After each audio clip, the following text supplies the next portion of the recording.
शिमला एक खूबसूरत शहर है जहाँ लोग दूर दूर से घूमने आते हैं, जिसकी खूबसूरती खुद कुदरत ने निखारी है।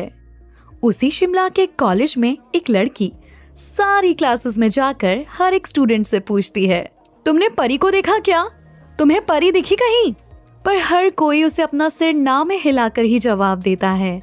जो लड़की परी को सब जगह ढूंढ रही है वो है पारुल। पारुल परी की बेस्ट फ्रेंड है। पारुल की उम्र 20 साल है। उसका रंग गोरा, तीखे नैन नक्श और उसके बाल कंधे से थोड़े नीचे तक हैं। नेचर से वो बहुत तेज तरार है। पारुल पूरे कॉलेज में परी को ढूंढ ढूंढ कर थक जाती है, पर परी उसे कहीं नहीं मिलती। वो पहले क्लासरूम में, फिर कैंटीन में और फिर पूरे ग्राउंड में देखती है, पर उसे परी का कहीं कोई अता पता नहीं लगता। परेशान होकर पारुल खुद से ही बड़बड़ाते हुए कहती है, आखिर तू कहाँ चली गई परी?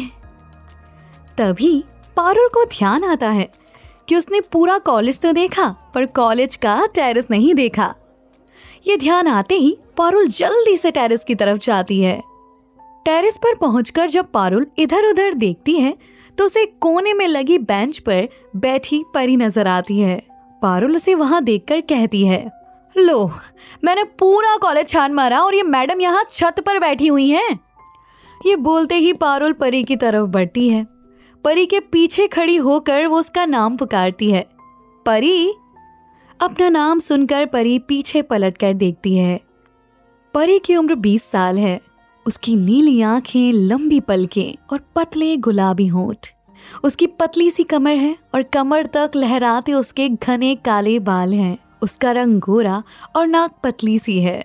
कुल मिलाकर वो बेहद खूबसूरत है और अपने स्वभाव से वो बहुत शांत और कम बोलने वाली लड़की है।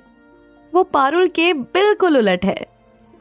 पर अभी परी के खूबसूरत से चेहरे पर एक अलग ही टेंशन नजर आ रही थी। पारुल भी जिसे पिछले 2-3 दिन से नोटिस कर रही थी। 2-3 दिन से परी काफी परेशान दिख रही थी। वैसे तो वो कम ही बात करती थी, पर 2-3 दिन से वो किसी से भी बात नहीं करती। जवाब में हाँ, ना, बस यही कहती और हर टाइम कहीं किसी सोच में ही गुम रहती थी। पारुल परी को घूरते हुए कहती है, मैं तुझे कब से? इतना बोलते ही पारुल चुप हो जाती है, क्योंकि इस वक्त परी की आंखों में आंसू थे। ये देखते ही पारुल तुरंत उसके पास बैठते हुए कहती है, क्या हुआ परी? तू रो क्यों रही है? किसी ने कुछ कहा क्या तुझे? पारुल के पूछने पर परी ना में सिर हिला देती है। पारुल ये देखकर फिर से कहती है, तो तू रो क्यों रही है? देख, किसी ने कुछ कहा है क्या तुझसे? तू मुझे बता, मैं अभी उसका बैंड बजा दूंगी। पारुल परी को पिछले 2 सालों से जानती थी। ये परी और पारुल का कॉलेज में लास्ट ईयर था। जब परी नई नई कॉलेज में आई थी तो उसकी दोस्ती पारुल से हुई थी। पारुल को परी की सादगी और सिंपल सोच बहुत अच्छी लगी थी। पारुल को हर बात पर तुरंत गुस्सा आ जाता था, पर परी ही थी जो उसे जल्दी से शांत करा देती थी। पारुल को परी से इन 2 सालों में इतना ज्यादा लगाव हो गया था कि वो उसके सुख दुख को भी अपना सुख दुख समझती थी। परी पारुल की बात सुनकर अपने आंसू पोंछते हुए कहती है, अरे शांत गदाधारी भीम, शांत, कुछ नहीं हुआ है, बस मैं अपने परिवार के बारे में सोच रही थी।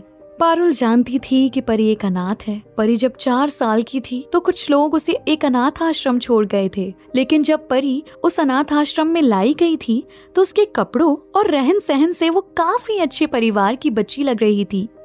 और उसके गले में एक सोने की चेन थी जिसमें एक परी का पेंडेंट था। वो परी अपने हाथों में जादुई छड़ी लिए हुई थी। वो पेंडेंट दिखने में काफी यूनिक था। परी हमेशा यही सोचती थी कि क्यों उसके घर वालों ने उसे अनाथ आश्रम भेजा। अगर वो गरीब थे तो उसके गले में वो चेन कहाँ से आई? परी पढ़ाई में बहुत होशियार थी, इसलिए वो इस कॉलेज में स्कॉलरशिप से आई थी। परी का पढ़ाई का खर्चा स्कॉलरशिप से चलता था और बाकी परी अपना खर्चा ऑनलाइन ट्यूशन से उठाती थी। उससे उसका थोड़ा बहुत खर्चा चल ही जाता था। पारुल को पता था कि परी अपने घर वालों को ढूंढना चाहती है और यही सोचकर वो कई बार उदास भी हो जाया करती थी। परी को फिर से कहीं खोया देख पारुल एक चुटकी बजाते हुए कहती है, फिर से क्या सोचने लगी परी, कोई बात है क्या? परी पारुल की तरफ हल्के से मुस्कुराती हुई कहती है, नहीं कहा ना, कोई बात नहीं है। अगर कोई बात होती तो तुझे जरूर बताती। अब तू परेशान मत हो, सब ठीक है। बस आज अच्छा नहीं लग रहा था तो यहाँ एकांत में आ गई बैठने के लिए। पारुल परी की बात सुनकर उसे प्यार से कहती है, परी तू परेशान मत हो यार, सब ठीक हो जाएगा। देख तू परेशान होती है तो मुझे भी बिल्कुल अच्छा नहीं लगता। खैर अब ये सब छोड़, मैं घर जा रही हूँ, तो चल तुझे भी तेरे रूम तक छोड़ दूँ। पारुल की घर छोड़ने वाली बात सुनकर परी जल्दी से ना में सिर हिलाते हुए कहती है, नहीं पारुल, मैं खुद चली जाऊंगी, और वैसे भी मुझे रास्ते की एक शॉप पर कुछ काम है तो मुझे थोड़ा टाइम लग जाएगा। पारुल परी की बात सुनकर कहती है, अरे तो क्या हुआ, जहाँ तुझे काम है ना, मैं तुझे वहीं छोड़ देती हूँ। पारुल की बात सुन परी कुछ सोचकर कहती है, पारुल मुझे दूसरी तरफ जाना है, तू खामखा परेशान हो जाएगी। मैंने कहा ना, मैं खुद चली जाऊंगी, और वैसे भी रोज तो तू ही छोड़ती है ना, पर आज सच में मुझे कुछ काम है। पारुल परी को इस तरह से बोलते देखकर कहती है, ठीक है, मैं जा रही हूँ, चल फिर कल मिलते हैं कॉलेज में, ओके? ये सुनकर परी धीरे से मुस्कुराकर कहती है, ठीक है, तू भी आराम से जाना। पारुल परी की बात सुन कुछ नहीं कहती है और उसे बाय करते हुए वहाँ से चली जाती है। थोड़ी ही देर बाद परी अपने घर की तरफ चल पड़ती है। जब वो वहाँ पहुँचती है तो देखती है कि उसकी गली में उसके रूम के बाहर बहुत भीड़ जमा हो गई है। वो जैसे तैसे करके उस भीड़ में घुसकर अपने रूम के पास पहुँचती है तो सामने देखती है कि एक मोटी सी आंटी अपने दोनों हाथ कमर पर रखकर वहाँ खड़े दो आदमियों से कह रही होती है, अरे खड़े क्या हो, जल्दी से ताला तोड़ दो इसका। एक तो किराया नहीं दिया, ऊपर से महारानी की तरह यहाँ पर रह रही है। निकालो सारा सामान इसका और फेंक दो बाहर। परी देखती है कि ये मोटी आंटी उसकी मकान मालकिन है। उसकी बातें सुनकर परी आगे आकर उसे कहती है, नहीं आंटी प्लीज ऐसा मत कीजिए, मैं ऐसे अचानक कहाँ जाऊंगी, प्लीज मुझे थोड़ा सा टाइम दे दीजिए, मैं आपका पूरा किराया दे दूंगी। वो मोटी आंटी परी को अपने सामने देखकर अपनी आंखें तरेड़ते हुए कहती है, अरे देखो तो इसे, कितनी मासूम बन रही है। मैंने 3 दिन का टाइम दिया था ना तुझे, तो आज वो 3 दिन पूरे हो गए, चल अब दे मेरा पूरा किराया।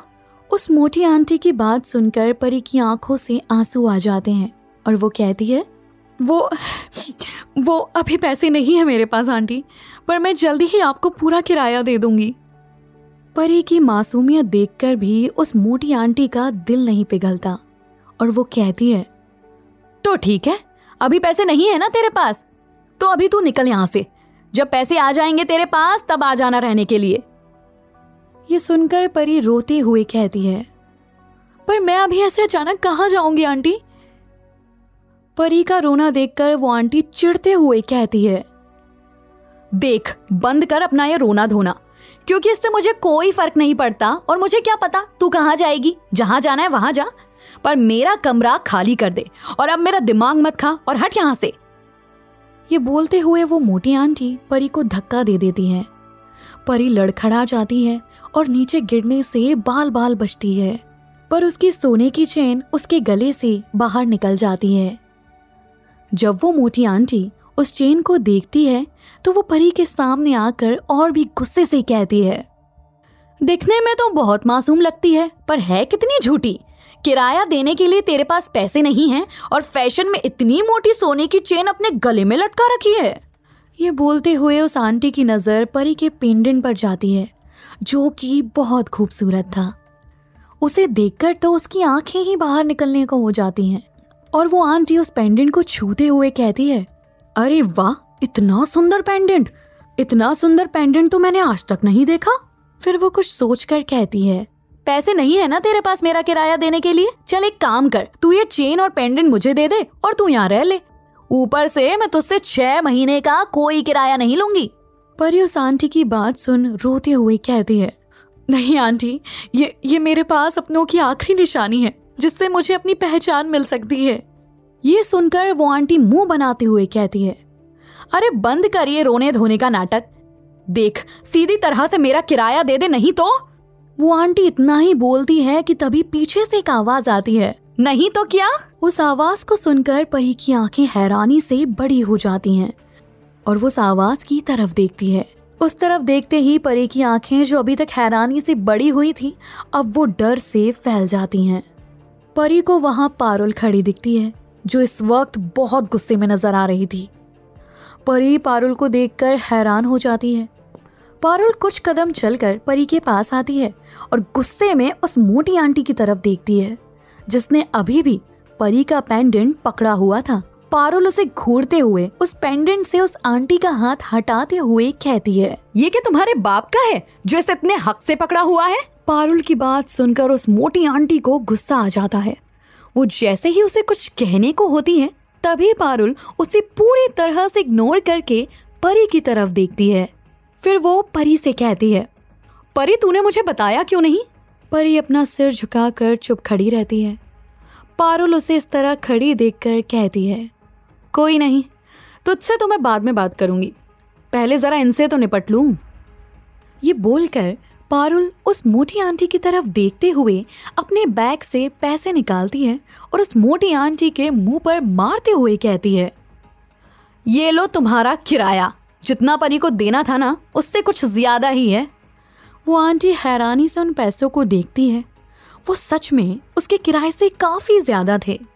फिर वो अपने आदमियों को पैसे उठाने का इशारा करती है और खुद स्माइल करते हुए परी से कहती है, अरे बेटा पैसे आ रहे थे तो बता देती, खामखा इतनी परेशान हो गई। चलो कोई बात नहीं, किराया मिल गया है, अब ये कमरा तुम्हारा है और तुम यहाँ आराम से रह सकती हो, ठीक है बेटा। परी उस आंटी की बात सुनकर चुप रहती है, पर पारुल उसकी बात सुनकर और उसके बदले तेवर देखकर कहती है, अभी परेशानी हुई कहाँ है? परेशानी तो अब होगी भैंस आंटी।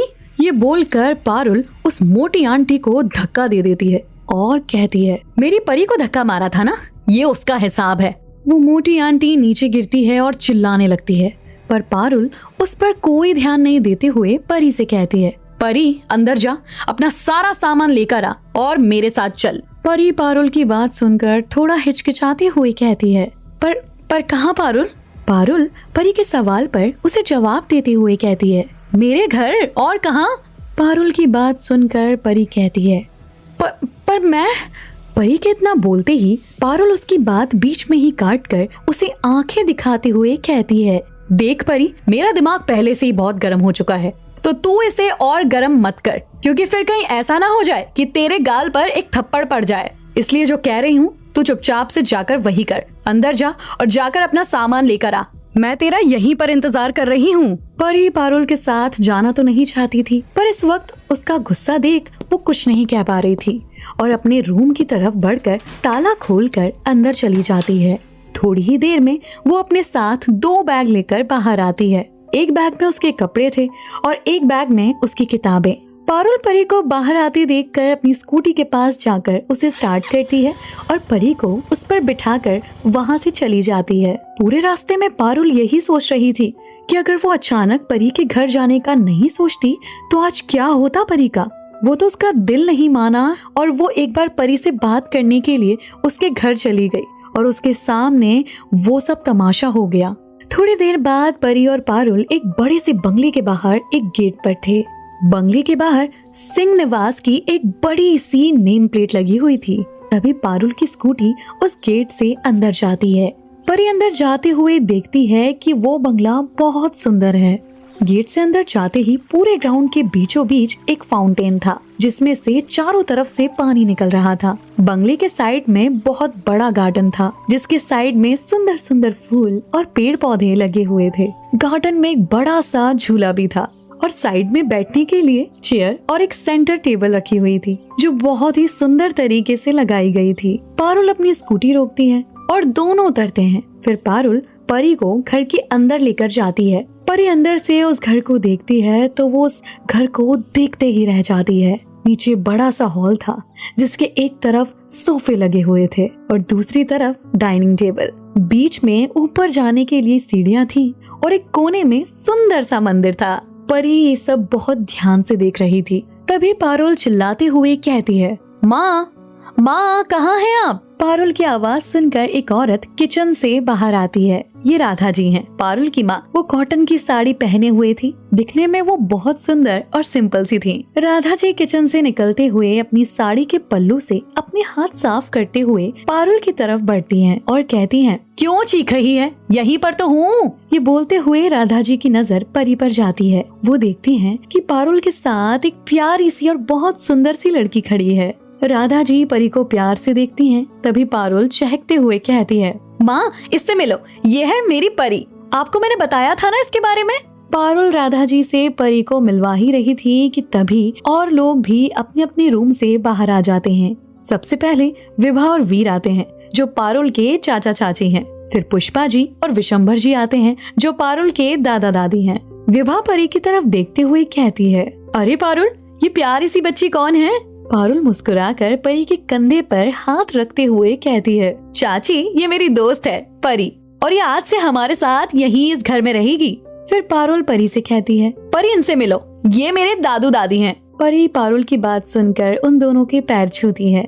दादू और दादी उसे आशीर्वाद देते हुए कहते हैं, खुश रहो बेटा, जीती रहो। फिर पारुल विभा और वीर की तरफ इशारा करते हुए कहती है, और परी ये है मेरे चाचू और चाची। परी आगे बढ़कर उन दोनों के भी पैर छूती है और वो दोनों उसके सिर पर हाथ रखते हैं। तभी राधा जी आगे बढ़कर परी को गले लगाते हुए कहती हैं, परी बेटा, आज से इस घर को अपना ही घर समझो, ठीक है? तभी विभा भी मुस्कुराते हुए कहती है, हाँ परी, दीदी ठीक कह रही हैं। परी विभा और राधा जी की बात का कोई जवाब नहीं देती, तो वो दोनों पारुल की तरफ देखती हैं। पारुल उन्हें अपनी तरफ देखते देखकर मुस्कुराते हुए कहती है, अरे ये बहुत कम बोलती है, हर बात का बहुत छोटा सा जवाब देती है। अभी अभी आई है ना, इसलिए आप दोनों को थोड़ा अटपटा लग रहा होगा, पर कोई नहीं, धीरे धीरे आप लोगों को इसकी आदत पड़ ही जाएगी। फिर पारुल परी से कहती है, चल परी, मैं तुझे तेरा रूम दिखा देती हूँ। ये बोलकर पारुल परी का एक बैग उठाकर सीढ़ियों से ऊपर जाने लगती है। परी उसे जाते हुए देखती है। तभी राधा जी कहती हैं, परी जाओ बेटा, तुम भी चली जाओ उसके साथ। राधा जी की बात सुनकर परी भी पारुल के पीछे पीछे चली जाती है। पारुल परी को अपने रूम में लेकर आती है। वो परी से कहती है, तो मैडम ये है मेरा गरीब खाना, मेरा रूम। परी हर तरफ अपनी नजरें दौड़ाकर उस पूरे रूम को देखती है। पारुल उसके हाथ से दूसरा बैग लेते हुए कहती है, परी तू थक गई होगी, एक काम कर, तू थोड़ा आराम कर ले। ये कहकर पारुल नीचे आ जाती है। नीचे हॉल में सब पारुल का ही इंतजार कर रहे थे। पारुल नीचे आकर बोलती है, थैंक यू माँ, आपने। पारुल इससे आगे कुछ कहती उससे पहले ही विभा कहती है, पारुल परी के यहाँ रहने से हमें तो कोई दिक्कत नहीं है, पर हमारे घर का माहौल तो तुम जानती हो ना। विभा की बात सुनकर दादू कहते हैं, विभा पहले पारुल की बात सुन तो लो कि वो परी को यहाँ क्यों लेकर आई है। फिर दादू पारुल की तरफ देखकर कहते हैं, पारुल बेटा ऐसा क्या हुआ जो तुम अपनी दोस्त को आज इस तरह से घर लेकर आई हो? पारुल दादू की बात सुनकर कहती है, वो दादू, परी इस वक्त बहुत प्रॉब्लम में है, उसके पास रहने के लिए कोई जगह नहीं है। फिर पारुल परी के बचपन से लेकर अब तक की कहानी जितनी की उसे पता थी वो सब उनको बता देती है। पारुल की बात सुनकर राधा जी दुखी होते हुए कहती हैं, बेचारी बच्ची, इतनी छोटी सी उम्र में इतने सारे दुख देख लिए हैं इसने। विभा भी परी की बातें सुनकर अब कुछ नहीं कहती, पर दादू कहते हैं, ठीक है पारुल, तुम्हारी दोस्त यहाँ रह सकती है, पर इस बात का ध्यान रखना कि इस घर की बातें इसी घर में रहें।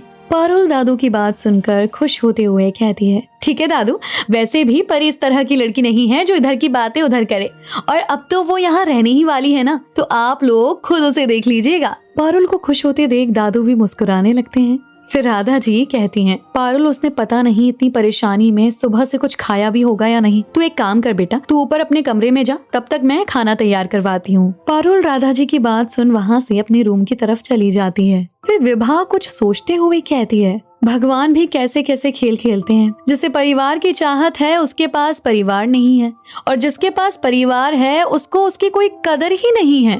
विभा की बात राधा जी को चुभ जाती है और उनकी आंखें नम हो जाती हैं, और वो अपनी आंखों की नमी साफ करते हुए विभा से कहती है, हाँ विभा, सही कहा तुमने, पर परिवार भी उस लायक होना चाहिए ना कि उसकी कद्र की जाए। जहाँ पर घर के एक सदस्य को प्यार और विश्वास की जरूरत हो, वहाँ पर परिवार को उसे वो अपनापन, वो स्नेह देना चाहिए, ना कि मुंह मोड़ लेना चाहिए। राधा जी का जवाब सुनकर विभा बिल्कुल चुप हो जाती है। फिर वीर विभा पर गुस्सा होते हुए कहते हैं, विभा तुम बोलने से पहले एक बार सोच तो लिया करो कि क्या बोल रही हो और किससे बोल रही हो। राधा जी अब वहाँ पर नहीं रुकती और किचन में चली जाती हैं, क्योंकि उन्हें वीर का विभा को डांटना अच्छा नहीं लगता। राधा जी को जाते देख दादू भी कहते हैं, विभा बहू, जो बात सुनने में किसी को अच्छी नहीं लगती तो उसके लिए बेहतर है कि वो बात बोली ही ना जाए। दादू की बात सुनकर विभा की आंखों से भी आंसू आ जाते हैं और वो कहती है, पिताजी आपको क्या लगता है कि मुझे बहुत खुशी होती है ये सब बोलने में, पर मैं क्या करूं, मेरा भी दिल दुखता है। उसका ऐसा अनदेखा करना मुझे अच्छा नहीं लगता। वीर जी, माँ जी, आप लोग जानते हैं ना कि मैंने अपने दोनों बच्चों में और दादी के बच्चों में कभी कोई फर्क नहीं समझा। मैं अपने चारों बच्चों को बराबर ही प्यार करती हूँ। दादी विभा को इस तरह से रोते देखकर प्यार से उसके सर पर हाथ सहलाते हुए कहती है, हम सबको पता है बहू कि तुम कुछ भी किसी का दिल दुखाने के लिए नहीं कहती हो, पर बड़ी बहू भी तो ये बात अच्छे से जानती है ना। विभा दादी के गले लगकर रोते हुए कहती है, माँ, क्या हमेशा सब ऐसा ही रहेगा? क्या सब कुछ पहले जैसा कभी नहीं होगा? दादी विभा की पीठ सहलाते हुए कहती है, होगा बेटी, एक दिन सब ठीक हो जाएगा। फिर वो वीर की तरफ देखकर विभा को उसके कमरे में ले जाने का इशारा करती हैं। दादी की बात सुनकर वीर विभा को अपने कमरे में लेकर चले जाते हैं। उनके जाने के बाद दादी हाथ जोड़ते हुए कहती है, हे भगवान, ऐसी कोई मजबूत कड़ी भेज दो जो मेरे इस घर की सब टूटी हुई कड़ियां जोड़ दे। ये कहकर दादी किचन में चली जाती हैं। वहाँ राधा जी खाने की तैयारियां कर रही थी।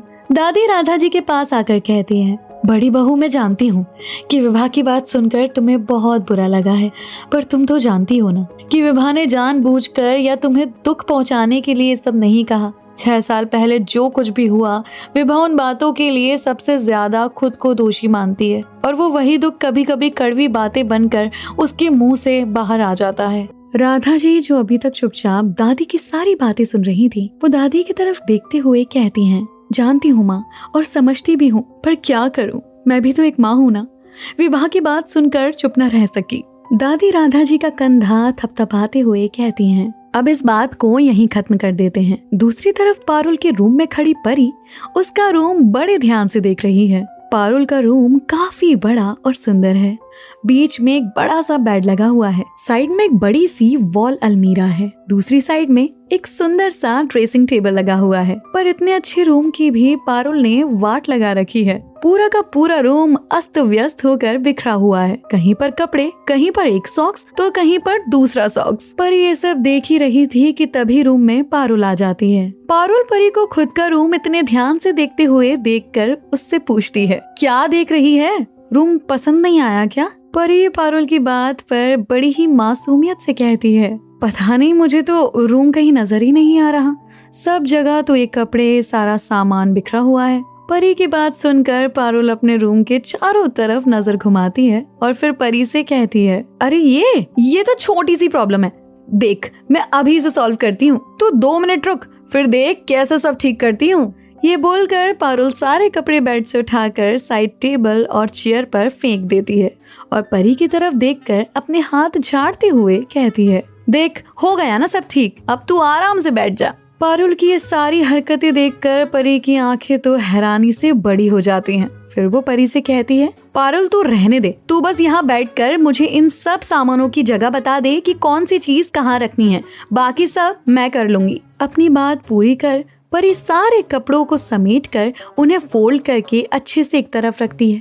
पारुल के शूज को एक तरफ कर सॉक्स उनके अंदर डालती है और भी सामान जो बिखरा हुआ था उन्हें भी तमीज से उनकी जगह पर रख देती है।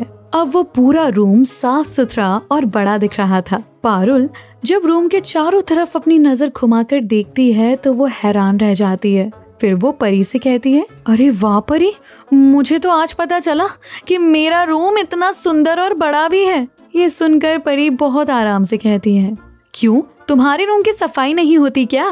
परी की बात सुनकर पारुल कहती है, अरे होती तो है यार, पर जब मैं कॉलेज चली जाती हूँ उसके बाद फिर मैं जब वापस घर आती हूँ तो आते ही सामान यहाँ वहाँ फैला देती हूँ। और आज मैं थोड़ा लेट से कॉलेज गई थी ना, तो तब ये रूम क्लीन हो चुका था और सारा रायता मैंने उसके बाद फैलाया है। परी पारुल की बात सुनकर धीरे से मुस्कुरा देती है क्योंकि पारुल ने इस वक्त क्यूट सा पपी फेस बनाया हुआ था। नीचे किचन में राधा जी महाराज जी के साथ सबके लिए खाना तैयार करवा रही थी। सिंह निवास में नौकर तो थे मगर किचन में सिर्फ महाराज जी ही खाना बनाते थे, बाकी के लोग बाहर का काम करते थे। राधा जी महाराज जी से कहती हैं, महाराज जी खाना बन गया है तो आप एक काम कीजिए, खाना सबके कमरे में भिजवा दीजिए, वरना ठंडा हो जाएगा। वैसे भी बहुत ठंड है तो खाना जल्दी ठंडा हो जाता है। महाराज जी राधा जी की बात सुनकर कहते हैं, बड़ी बहू जी खाना तो लगा दिया है और सबके कमरों में भिजवा भी देंगे, बड़े बेटा जी का खाने का क्या करें। महाराज जी की बात सुन राधा जी कहती हैं, आप जाइए और सबके खाने का देखिए, आपके बड़े बेटा जी जब आएंगे तो मैं उन्हें दे दूंगी। राधा जी की बात सुनकर महाराज जी सबका खाना उनके कमरों में ही भिजवा देते हैं। ऊपर पारुल के रूम में परी फ्रेश होकर वॉशरूम से बाहर आती है तो देखती है कि कोई खाना लेकर रूम में आया था। पारुल तो फोन में गेम खेलने में मस्त होती है। तभी वो सर्वेंट जिसका नाम शंभू है वो कहता है, दीदी जी खाना ले आया हूँ।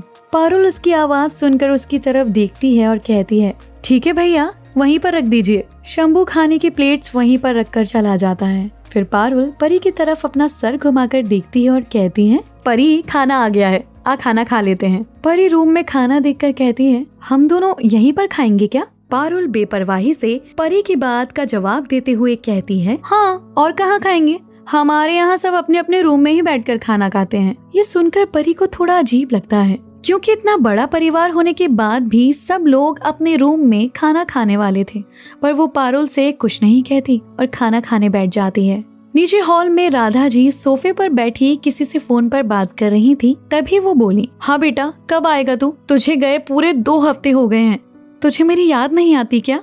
तभी दूसरी तरफ से कुछ कहा जाता है जिसे सुनकर राधा जी के चेहरे पर एक प्यारी सी स्माइल आ जाती है और वो कहती हैं, ठीक है तू भी अपना ध्यान रखना। फिर वो फोन कट कर सोफे से उठकर किचन में जाने के लिए मुड़ती हैं तो उनके पीछे मोहन जी खड़े होते हैं।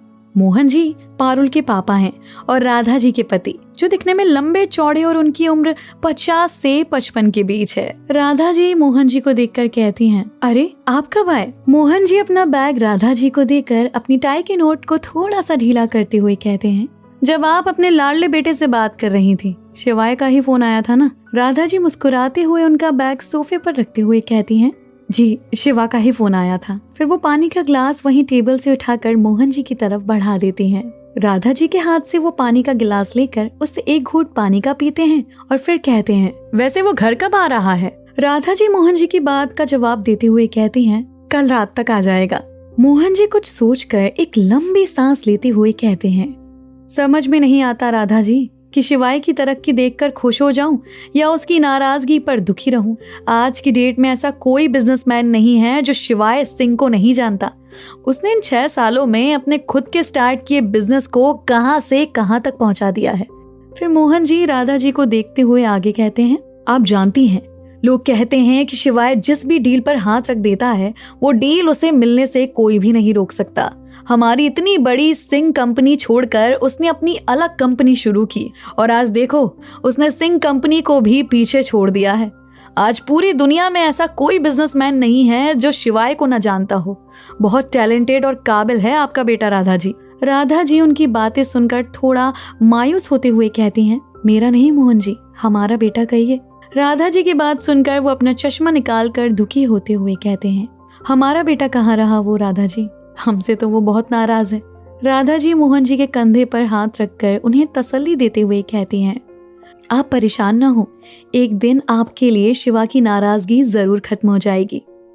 मोहन जी राधा जी का हाथ अपने कंधे से हटाकर अपने दोनों हाथों के बीच में रखते हुए कहते हैं, और आपकी नाराजगी का क्या राधा जी, आखिर वो कब खत्म होगी?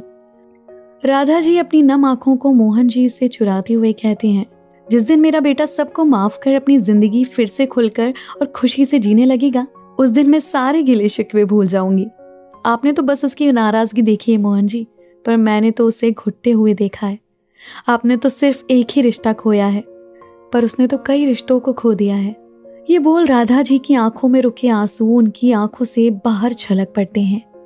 फिर वो खुद को संभालते हुए और अपने आंसुओं को साफ करके कहती हैं, आप थक गए होंगे, एक काम कीजिए, आप अपने कमरे में चले जाइए, मैं आपका खाना वहीं भिजवा देती हूँ। मोहन जी राधा जी से कुछ कहते उससे पहले ही उनकी नजर सामने से आती हुई परी पर जाती है और वो कहते हैं, ये कौन है?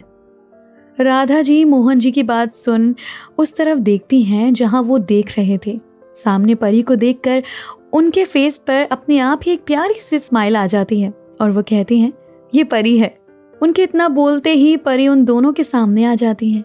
राधा जी उसे देखकर मुस्कुराते हुए कहती हैं, परी बेटा क्या हुआ, तुम इस वक्त नीचे क्यों आई हो? परी और पारुल ने जब डिनर कर लिया था तो परी अपनी बुक लेकर पढ़ाई के लिए बैठ गई थी, और जब परी बुक के साथ होती थी तो पूरी तरह से उसी में डूब जाती थी। पढ़ते पढ़ते उसे टाइम का पता ही नहीं चला।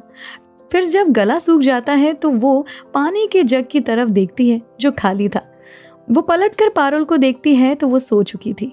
परी को बहुत ज्यादा प्यास लग रही थी, इसलिए थोड़ी देर सोचने के बाद वो खुद ही पानी लेने के लिए नीचे आ जाती है। राधा जी के सवाल और मोहन जी की मौजूदगी से परी थोड़ा झेप जाती है, जिसे राधा जी भी समझ जाती हैं। फिर वो बहुत प्यार से परी से कहती हैं, बेटा कुछ चाहिए था क्या तुम्हें?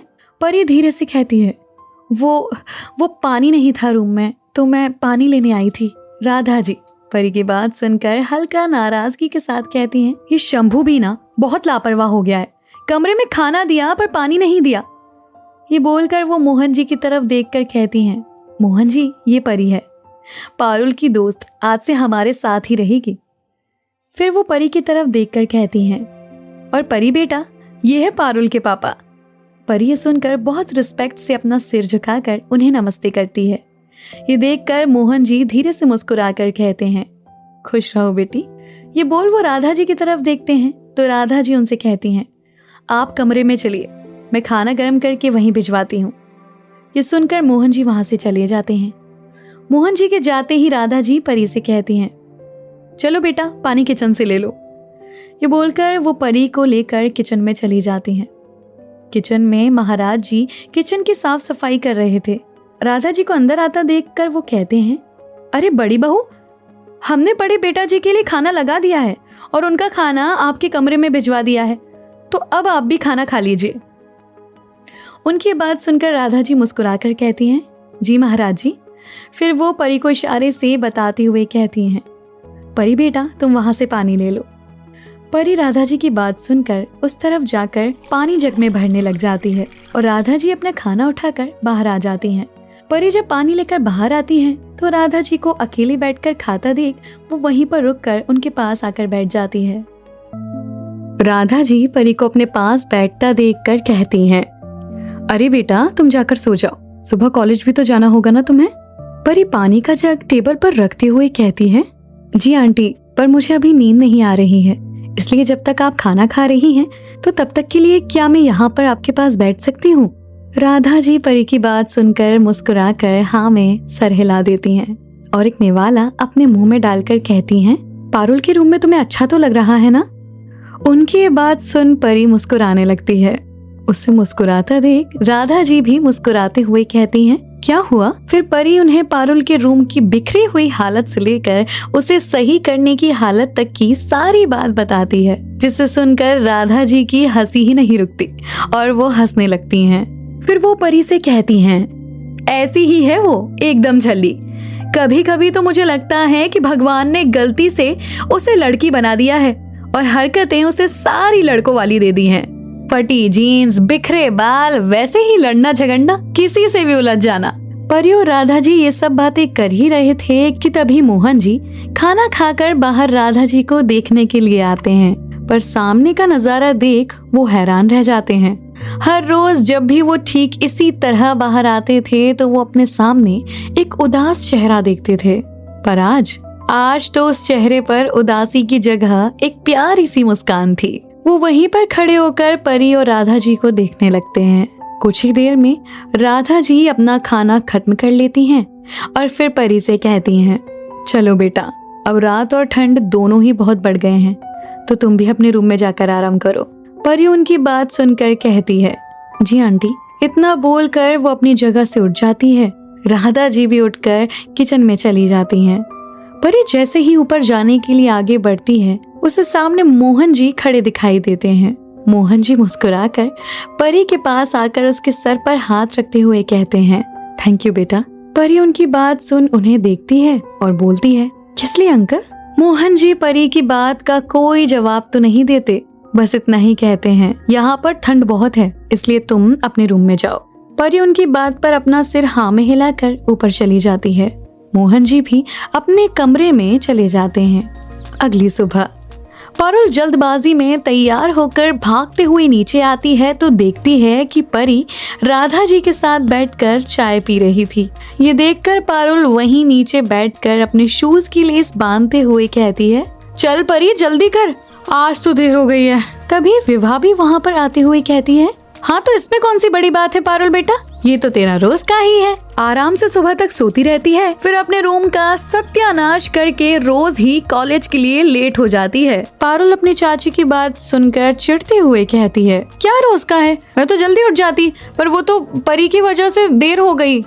मैंने सोचा कि मैं हिलूंगी डुलूंगी तो परी की नींद खराब हो जाएगी, और बेचारी परी को नई जगह में रात को ठीक से नींद भी नहीं आई होगी ना, इसलिए आज सुबह आराम से उठी, वरना मैं तो कब का रेडी हो जाती। पारुल की बात सुनकर राधा जी अपनी जगह से उठकर पारुल के कान खींचते हुए कहती हैं, अच्छा परी की वजह से देर हो गई, पर परी तो सुबह 5:30 बजे ही नीचे आ गई थी, तो फिर तू किसकी नींद खराब नहीं करना चाहती थी, परी की या खुद की। राधा जी की बात सुनकर परी और विभा जी मुस्कुराने लगते हैं और पारुल उनसे अपने कान छुड़ाकर उसे सहलाते हुए परी की ओर घूरते हुए देखती है और फिर कहती है, हाँ तो क्या हुआ, मैं तो किसी के बारे में अच्छा सोच कर ही सोई थी ना इतनी देर, पर मुझे क्या पता था कि अच्छाई करना गुनाह है इस दुनिया में और अच्छाई करने वाला गुनहगार। पारुल की बातें सुनकर सब हंसने लगते हैं और विभा कहती है, ड्रामा क्वीन कहीं की। पारुल विभा के कंधे पर हाथ रखते हुए कहती है, कहीं की नहीं चाची, यहीं की, इसी घर की ड्रामा क्वीन हूँ मैं। फिर वो परी की तरफ देखकर कहती है, अरे तू यहीं पर बैठकर मुस्कुराती रहेगी क्या, अब चल भी, हमें बहुत लेट हो गया है। पारुल की जल्दबाजी देखकर राधा जी महाराज जी को आवाज देती हैं, तो वो बाहर आकर एक प्लेट उनके हाथ में देते हैं। राधा जी उस प्लेट से एक पराठा निकाल कर उसे रोल करके पारुल को देते हुए कहती हैं, ये ले, इसे खाते हुए ही जा। पारुल ये देखकर राधा जी के गले लगते हुए कहती है, आई लव यू माँ। फिर वो परी की तरफ देखती है तो राधा जी उससे कहती हैं, उसकी चिंता मत कर, उसने खा लिया है। ये सुन पारुल परी का हाथ खींचते हुए कहती है, खा लिया है तो खड़ी क्यों है, चल अब। फिर वो परी का हाथ खींचकर उसे अपने साथ ले जाते हुए कहती है, बाय माँ, बाय चाची। पारुल को देखकर विभा और राधा जी मुस्कुराते हुए उन्हें बाय करते हैं। विभा परी को देखते हुए कहती है, कितनी प्यारी बच्ची है ना परी। राधा जी विभा की बात का जवाब देते हुए कहती हैं, एक दिन में ही बहुत अपनी सी लगने लगी है। फिर विभा राधा जी की तरफ देखती है और हाथ पकड़कर शर्मिंदा होते हुए कहती है, दीदी कल की बात के लिए मुझे माफ कर दीजिए, वो सब आपका दिल दुखाने के लिए नहीं बोला था मैंने। राधा जी विभा के कंधे पर अपना दूसरा हाथ रखते हुए कहती हैं, जानती हूँ विभा, और तू भी खुद को तकलीफ देना बंद कर और सब कुछ समय के हाथों पर छोड़ दे। समय सारे घाव भर देता है, सब ठीक हो जाएगा। विभा राधा जी की बात पर सहमति जताते हुए कहती हैं, आप ठीक कह रही हो दीदी, वैसे बहुत दिन हो गए हैं मैं बच्चों से मिलने नहीं गई, और आज वीर जी का भी ऑफिस में कोई खास काम नहीं है, तो मैं माँ के यहाँ चली जाऊँ। विभा और राजवीर के 2 जुड़वा बच्चे हैं, विवान और विद्या, जो 14 साल के हैं और अपनी नानी के यहाँ से ही अपनी पढ़ाई कर रहे हैं। राधा जी विभा से कहती है, हाँ विभा तुम कुछ दिन के लिए चली जाओ, बच्चे भी तुम्हें याद कर रहे होंगे। विभा खुश होते हुए कहती है, दीदी मैं और वीर थोड़ी ही देर में निकल जाएंगे। फिर राधा जी अपना सर हिलाते हुए कहती हैं, ठीक है। दूसरी तरफ कॉलेज में परी और पारुल एक एक कर अपनी सारी क्लासेस अटेंड करते हैं। ऐसे ही उनका पूरा दिन निकल जाता है। कॉलेज खत्म होने के बाद वो दोनों घर के लिए निकलते हैं, पर जैसे ही परी और पारुल कॉलेज से बाहर आते हैं, पारुल का फोन रिंग करने लगता है। पारुल फोन पर बात करने के लिए थोड़ा आगे बढ़ जाती है। फिर थोड़ी देर बात कर वो परी के पास आकर कहती है, परी मेरी स्कूल फ्रेंड अवनी यहाँ शिमला आई हुई है, तो मुझे उससे मिलने जाना पड़ेगा। तो क्या है ना कि स्कूल के बाद उसकी फैमिली चंडीगढ़ शिफ्ट हो गई थी, तो वो आज यहाँ आई हुई है। तो तू एक काम कर, मेरी स्कूटी लेकर घर चली जा, और मुझे लेने तो वो वैसे भी आने वाली है। ये बोल पारुल परी की तरफ चाबी बढ़ा देती है। परी स्कूटी की चाबी लेते हुए पारुल से कहती है, ठीक है पर तू घर जल्दी आ जाना। ये बोल वो स्कूटी स्टार्ट कर वहाँ से निकल जाती है। परी थोड़ी ही देर में घर पहुंच जाती है। घर पर राधा जी बाहर लिविंग रूम में बैठी होती हैं, तभी परी अंदर आ जाती है। राधा जी परी को अकेले आते देखकर उससे पूछती हैं, परी तुम अकेली आ रही हो, पारुल कहाँ है बेटा? परी राधा जी के पास आकर कहती है, वो आंटी पारुल की कोई स्कूल फ्रेंड यहाँ शिमला आई हुई है, तो वो उससे मिलने चली गई, शाम तक आ जाएगी। परी की बात सुनकर राधा जी कहती हैं, अच्छा, जरूर अवनी आई होगी, और अगर अवनी आई है तो तब तो वो रात होने से पहले नहीं आ पाएगी। फिर वो परी से कहती हैं, परी तुम थक गई होगी, जाओ जल्दी से फ्रेश होकर नीचे आ जाओ, तब तक मैं चाय बना देती हूँ। परी फ्रेश होकर चेंज कर थोड़ी देर में ही नीचे आ जाती है। वो राधा जी को किचन में देखकर उनके साथ वहीं चली जाती है। तभी दादू और दादी बाहर आते हैं और राधा जी से कहते हैं, बड़ी बहू, आज हरीश के यहाँ कीर्तन मंडली आ रही है, तो हम दोनों वहीं जा रहे हैं और सीधे सुबह ही आएंगे। राधा जी उनकी बात सुनकर कहती है, जी पिताजी, आप दोनों आराम से जाइए। दादू अपना मफलर ठीक करते हुए कहते हैं, हाँ बेटा। फिर वो दोनों घर से बाहर चले जाते हैं। तभी परी राधा जी से कहती है, दादू दादी मंदिर जा रहे हैं क्या? राधा जी चाय का बर्तन गैस से निकालते हुए कहती हैं, नहीं बेटा, वो उनके दोस्त है ना, उन्हीं के यहाँ जा रहे हैं। फिर राधा जी चाय बर्तन में डालकर कहती हैं, परी तुम ये चाय लेकर बाहर जाओ, तब तक मैं आती हूँ। राधा जी की बात मानकर परी दोनों कप एक ट्रे में रखकर किचन से बाहर चली जाती है।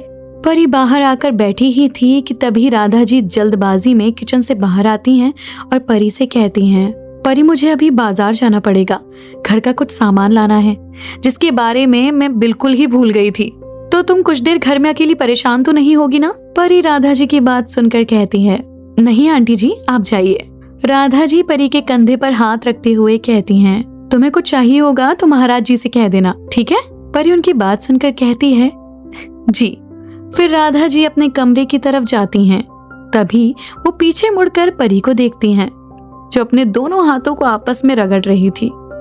ये देखकर राधा जी अपनी शॉल निकालकर परी के पास आकर वो शॉल उसके चारों तरफ लपेटते हुए कहती हैं, ठंड बहुत है बेटा, बिना शॉल या स्वेटर के बाहर मत आया कर। परी ये देखकर कहती है, अरे आंटी, मैं रूम से लेकर आ जाऊंगी। राधा जी परी को अच्छे से शॉल से कवर करते हुए कहती हैं, कोई बात नहीं, मैं अपने कमरे में ही जा रही हूँ, तो वहीं से दूसरी शॉल ले लूंगी। ये बोलकर राधा जी अपने कमरे में जाकर अपने लिए दूसरी शॉल और अपना पर्स लेकर बाहर आ जाती हैं और परी से कहती हैं, परी बेटा, मैं थोड़ी देर में आती हूँ, ठीक है? परी मुस्कुराकर अपना सर हाँ में हिला देती है। थोड़ी देर में महाराज जी परी को दूसरी चाय देते हुए कहते हैं, बिटिया, तुम्हारी चाय ठंडी हो गई होगी ना, तो ये लो, गर्मा गर्म चाय लो और आराम से बैठकर इसे पी लो। परी महाराज जी को देखकर कहती है, थैंक यू महाराज जी, और उनसे वो चाय का कप लेते हुए वहीं सोफे पर अपनी किताब खोलकर बैठ जाती है। पढ़ते पढ़ते परी को टाइम का पता ही नहीं चला, लेकिन जब उसे ध्यान आता है तो वो देखती है कि बाहर अंधेरा हो गया है। परी ये देखकर जैसे ही खड़ी होती है वैसे ही लाइट चली जाती है और पूरे घर में अंधेरा हो जाता है। ये देखकर परी अपनी जगह पर खड़ी रह जाती है। महाराज जी हाथ में एक मोमबत्ती जलाए बाहर आते हैं और उसे वहीं टेबल पर रखते हुए कहते हैं, बिटिया, शायद कोई तार हिल गया है, हम अभी देख कर आते हैं, पर तुम अंधेरे में डरोगी तो नहीं ना? परी महाराज जी की बात सुनकर उनसे कहती है, नहीं महाराज जी, आप जाकर देख लीजिए कि वायर में क्या प्रॉब्लम है, तब तक मैं यहीं पर हूँ। परी की बात सुनकर महाराज जी अपनी टॉर्च जलाकर वहां से चले जाते हैं, पर परी वहीं पर खड़ी रहती है। उस कैंडल की भी बहुत कम रोशनी हो रही थी। परी घर के दरवाजे की तरफ पीठ करके खड़ी होती है कि तभी कोई दरवाजे से अंदर आता है और परी को पीछे से हक कर लेता है। वो जिसने परी को हक किया हुआ था, वो अपनी चिन परी के कंधे पर रखकर कहता है, I miss you so much यार। अचानक हुई इन सारी चीजों से परी तो अभी अपनी जगह पर जम ही जाती है। इतने में लाइट आ जाती है। वो इंसान तभी ऊपर लाइट की तरफ देखता है कि परी झटके से उससे अलग हो जाती है। परी के ऐसा करने से वो इंसान जब सामने देखता है तो देखता ही रह जाता है। परी भी उसी को देख रही होती है। सामने एक 25-26 साल का लड़का खड़ा था, जिसकी हरी आंखें हैं, गोरा रंग और लंबी सी नाक है, काले बाल जो अच्छे से सेट करके बनाए हुए हैं। एक बहुत ही डैशिंग और चार्मिंग पर्सनालिटी है उसकी। वो दोनों एक दूसरे को देख ही रहे होते हैं कि तभी महाराज जी वहां पर आ जाते हैं और उस इंसान को देखकर खुश होते हुए कहते हैं, अरे शिवाय बेटा, तुम कब आए? शिवाय चुप खड़ा एकटक परी को ही देख रहा है।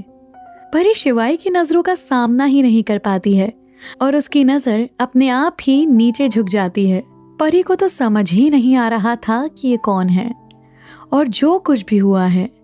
परी उस बात से भी थोड़ा असहज हो जाती है। जब महाराज जी देखते हैं कि शिवाय ने उनकी बातों का कोई जवाब नहीं दिया, तो वो शिवाय की तरफ देखते हैं और शिवाय को परी की तरफ देखते हुए देखकर कहते हैं, अरे बेटा, ये परी बिटिया है, पारुल बिटिया की दोस्त, कल ही आई है। तभी राधा जी भी आ जाती हैं और वो शिवाय को देखकर खुश होते हुए कहती हैं, शिवा। शिवाय राधा जी की आवाज सुनकर उनकी तरफ देखता है और उन्हें देखते ही सीधा जाकर उनके गले लग जाता है। कुछ देर गले लगने के बाद शिवाय उनसे अलग होकर कहता है, माँ कहाँ थी आप? आपको पता है ना, जब भी मैं घर आता हूं तो सबसे पहले मुझे आपको देखना अच्छा लगता है।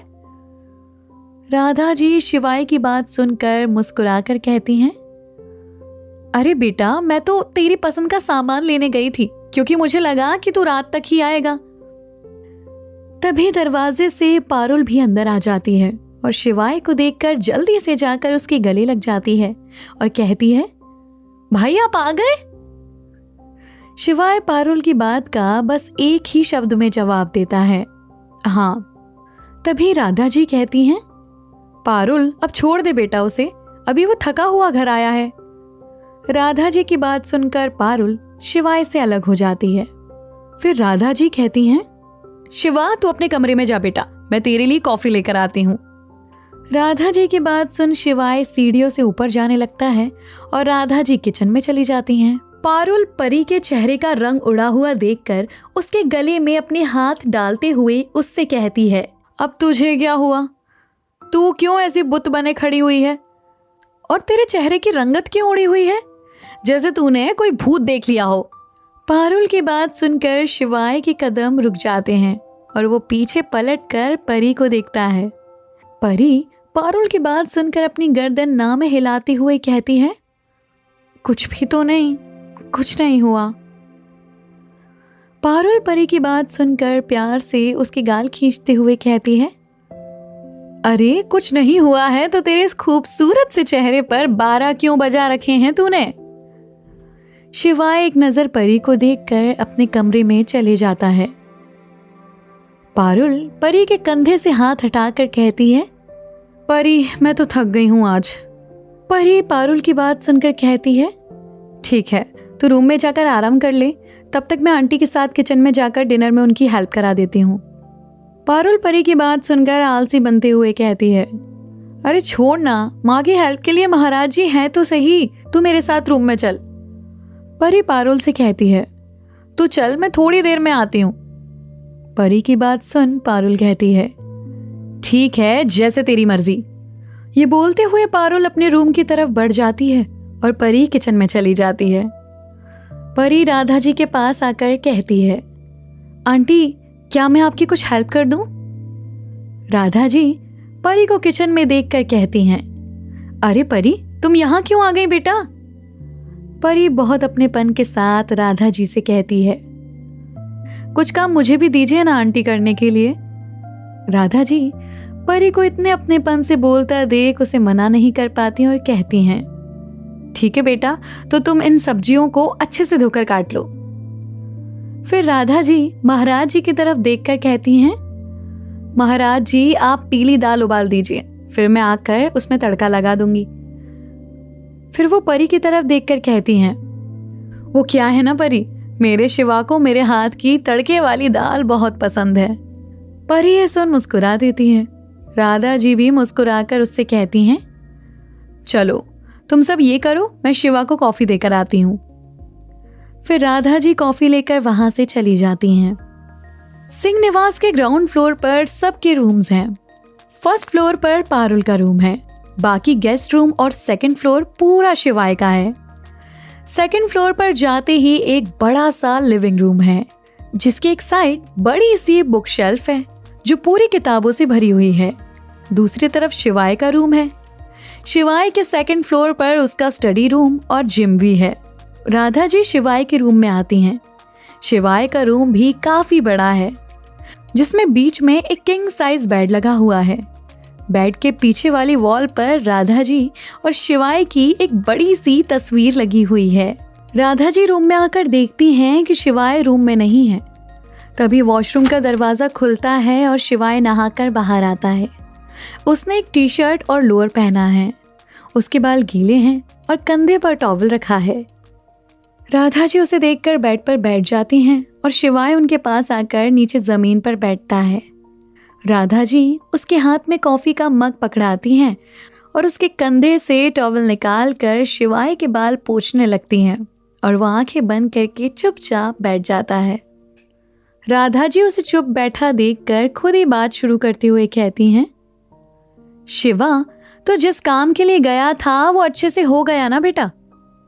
शिवाय राधा जी की बात का जवाब देते हुए कहता है, हाँ माँ, बहुत बड़ी डील थी, इसलिए इतना टाइम लग गया।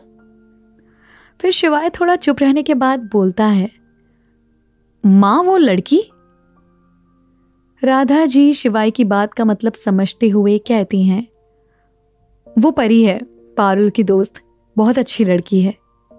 शिवाय राधा जी की बात सुनकर कहता है, हाँ माँ, पर वो यहाँ क्यों है? आपको पता है ना कि। तभी राधा जी शिवाय की बात काटते हुए बोलती हैं, शिवा, उसकी मजबूरी उसे यहाँ लेकर आई है बेटा। फिर राधा जी परी के बारे में शिवाय को सब बताती हैं और कहती हैं, वो लड़की है और पारुल की दोस्त भी। और शिवा, तू तो जानता है ना कि आजकल टाइम कितना खराब चल रहा है। हम उसे अकेले जाने के लिए भी तो नहीं कह सकते ना। शिवाय राधा जी की बात सुनकर कहता है, माँ वो अच्छी है या बुरी है ये मुझे नहीं पता, बस मैं इतना जानता हूँ कि आपको अब किसी बाहर वाले के कारण दुख नहीं पहुँचना चाहिए। और वैसे भी आपने और मैंने बहुत कुछ देख लिया है इस घर में। राधा जी शिवाय की बात का मतलब अच्छे से समझते हुए कहती हैं, शिवा, कब तक बेटा? कब तक तू इस बात को दिल से लगा कर रखेगा? शिवाय अपने हाथों की मुठिया भींचते हुए कहता है, आपको क्या लगता है माँ, मुझे अच्छा लगता है वो सब याद करना? पर जब भी इस घर के लोगों को देखता हूं तो सब याद आ जाता है। राधा जी शिवाय को आज भी उतने ही दर्द में देखती हैं तो उनकी आंखों में आंसू आ जाते हैं। जब शिवाय को यह महसूस होता है कि राधा जी रो रही हैं तो वो पलट कर देखता है और उसका गुस्सा पल भर में गायब हो जाता है। वो उठकर राधा जी को गले लगा लेता है और उनसे कहता है, सॉरी माँ, मैं आपको रुलाना नहीं चाहता था, पर प्लीज इस तरह से रोया मत कीजिए, मुझे बिल्कुल भी अच्छा नहीं लगता। बहुत बुरा बेटा हूं ना मैं आपका। राधा जी शिवाय की बात सुनकर अपने आंसू साफ करते हुए कहती हैं, नहीं शिवा, तू तो मेरा सबसे समझदार और प्यारा बेटा है। चल, अब बातें बहुत हो गई, तो अब मैं खाना बनाने जा रही हूँ। आज सब तेरी पसंद का ही बनाने वाली हूँ मैं।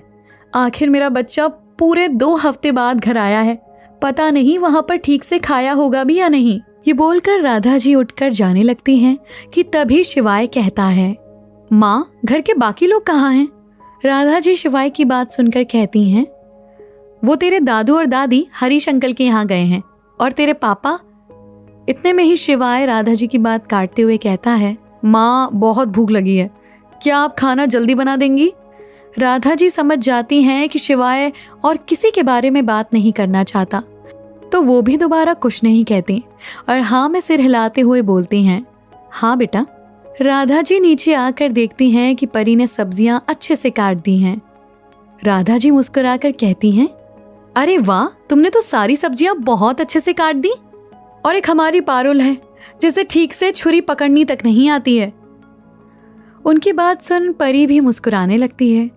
फिर राधा जी पूरा खाना बनाकर तैयार करती हैं और परी बस उन्हें देखती रहती है। लास्ट में राधा जी दाल में हींग का तड़का लगाती हैं और ऐसा करते हुए परी उन्हें ध्यान से देख रही है। तभी राधा जी परी को देख कहती हैं, शिवा को हींग के तड़के की दाल बहुत पसंद है। अच्छा, अब तुम भी अपने कमरे में जाओ और जाकर फ्रेश हो जाओ, तब तक मैं तुम्हारे और पारुल के लिए खाना भिजवाती हूँ। परी कमरे में खाने की बात सुनकर थोड़ा हिचकिचाते हुए कहती है, आंटी क्या मैं आपके साथ यहीं नीचे खा सकती हूँ? राधा जी परी की बात सुनकर 2 पल चुप रहने के बाद हाँ में अपना सिर हिला देती हैं। ये देखकर परी खुश हो जाती है। थोड़ी देर में राधा जी शिवाय के लिए खाना लेकर जाती हैं। तो इस वक्त शिवाय अपने लिविंग रूम में बैठा अपने लैपटॉप में कुछ काम कर रहा होता है। राधा जी शिवाय की खाने की प्लेट टेबल पर रखते हुए कहती हैं, शिवा खाना खा ले बेटा। शिवाय का पूरा ध्यान अपने लैपटॉप पर था, तो वो लैपटॉप की स्क्रीन को देखते हुए कहता है, हाँ माँ खाता हूँ। राधा जी देखती हैं कि शिवाय अपने काम में बहुत ज्यादा बिजी है, तो वो वहीं पर बैठकर एक प्लेट से एक निवाला तोड़कर शिवाय के मुंह के सामने कर देती हैं। शिवाय काम करते हुए ही अपना मुंह खोलता है और फिर राधा जी मुस्कुराते हुए वो निवाला उसके मुंह में डाल देती हैं। ऐसे ही वो एक एक कर उसे अपने हाथों से खिलाने लगती हैं। शिवाय भी हल्का मुस्कुराते हुए काम करते हुए खा रहा था। यहाँ परी अपने कमरे में आती है तो देखती है कि पारुल मजे से हेडफोन लगाकर बेड पर पेट के बल लेटकर म्यूजिक सुन रही है। परी पारुल को देखकर वॉशरूम में चली जाती है। थोड़ी देर में वो बाहर आकर पारुल के कान से हेडफोन निकालकर बोलती है, पारुल मैं नीचे जा रही हूँ। परी की बात सुनकर पारुल कहती है, अभी तो आई है और फिर से नीचे जा रही है। परी पारुल की बात सुनकर कहती है, वो मैं डिनर आंटी के साथ नीचे ही करूंगी। पारुल ये सुनकर अपनी आंखें बड़ी करते हुए कहती है, क्या? पारुल परी की बात सुनकर इस तरह चौंक क्यों गई? आखिर क्यों इतना नाराज है शिवाय अपने पापा से? शिवाय के साथ साथ राधा जी की भी क्या नाराजगी है विभा और मोहन जी से? आगे की कहानी जानने के लिए देखिए अगला एपिसोड सिर्फ पॉकेट FM के YouTube चैनल पर, और तेरे आने से के सारे एपिसोड्स को सुनने के लिए डिस्क्रिप्शन में दी लिंक से डाउनलोड करें पॉकेट FM ऐप।